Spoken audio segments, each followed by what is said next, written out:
I'm here in the middle of the Amazon rainforest and we're exploring a 400-year-old-ish Jewish synagogue, the ruins in the middle of the jungle.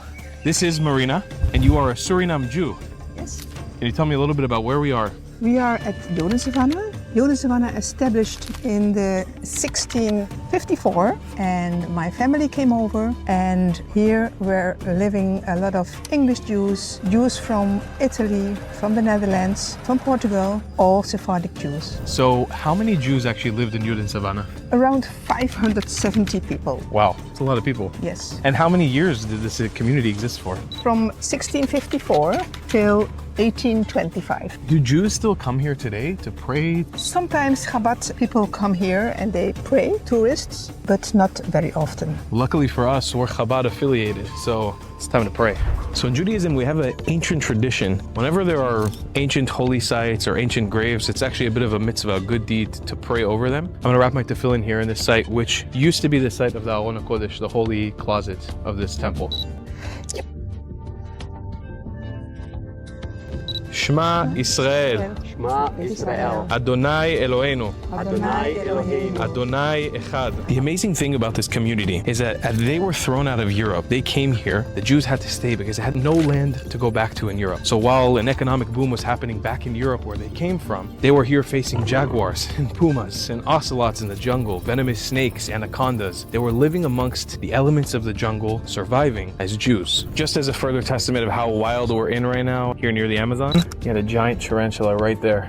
So within this ancient Jewish community, there's access down to the river. So we're on the banks of the Suriname River now, deep and far away from Paramaribo, the capital city. But what happened back then is that ships from Europe and all over the world would arrive in Paramaribo, and they would take small little dinghies all the way down here to Jodensavannah. And this is where the Jews would do their trading, and other Jews from around the world would come and visit this area. Jews from New York, Jews from Italy, Jews from Europe, from Portugal, and from Spain. They would come and visit. And even here on the banks of the river, with all this wildlife and this nature, you can see clay pottery of the Jews that used to live here. And this very river is the reason why Jodensavannah got the name Jerusalem on the river. There were, of course, houses, and between the houses there were kitchens, and I'm going to show you one of the kitchens. Here's a look at an ancient Jewish kitchen in the middle of the jungle. It was so dangerous to have a kitchen in your house because most houses were made out of wood here. They created these specialized communal kitchens, were made out of brick, that people could gather around 3 or 4 households and be able to cook their kosher food here in the middle of the jungle. We're using this old path right now to pass through to the cemetery, where you actually have the graves of a couple hundred Jewish people who are buried here. This right here is an open field full of Jewish tombstones. As far as the eye can see, Jewish tombstones with inscriptions, even here in Hebrew.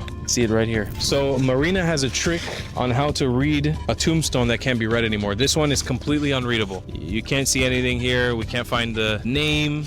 I think maybe there's some inscription, but I can't really find it. What is this? This is flour. My mother told us it's not necessary anymore to go to the Suriname River to take water for me to clean the stones. She said, I have now invented something, and that's flour on the stone. So I'm going to show you